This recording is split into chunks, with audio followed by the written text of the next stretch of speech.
இது வெரைட்டி வெரைட்டியாக வைக்கிறாங்க. எனக்கு அவ்வளோ ஆச்சரியம். ஒரு காலேஜில் வந்து இவ்வளோ இருக்குமா அப்படின்னு. ஐயா நீங்கள் சாப்பிட்லையா? இல்லை நீங்கள் சாப்பிடுங்கம்மா. சரி சாப்பிட்டு முடிச்சிட்டோம். அவர் சாப்பிட உட்கார்றாருங்க. சாதம் ரசம் ஊத்துறாரு. ஐயா எடுத்தோன்னே ரசம், குலோப் ஜாமுன் இருக்கு, என்னென்னமோ வச்சிருக்கீங்க. இல்லைம்மா, எனக்கு உப்பு இல்லாமல் ரசம் மட்டும்தான் சாப்பாடு. அவர் உடம்புல ஏதோ ஒரு நோய்ங்க. அந்த தண்ணி வந்து ஒரு நாளைக்கு 1.5 லிட்டர் தான் அளவாம்.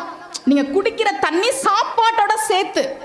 அதனால ரசம் வந்து உப்பு இல்லாமல், காஃபி, டீ, தண்ணியே அளந்து சாப்பாடோட சேர்த்து ஒரு நாளைக்கு 1.25 லிட்டர், அதிகபட்சம் 1.5 லிட்டருக்கு மேலே என் உடம்பு ஏற்றுக்காதுன்னாரு. நினச்சிட்டேன், சுமதி ஸ்ரீ நீ எவ்வளோ பெரிய கோடீஸ்வரி தெரியுமா? 4 குலோப் ஜாமுன் சாப்பிட்டு இன்னும் 2 பேக் பண்ணி கொடுங்கன்னு கேட்டு வாங்கிட்டு வரோமே, நம்ம எவ்வளோ பெரிய கோடீஸ்வரி அப்படின்னு நான் நினச்சிக்கிட்டேன். நம்மளாம் கொடுத்து வைத்தவர்கள், அதை முதல்ல நம்ம புரிஞ்சுக்கணும்.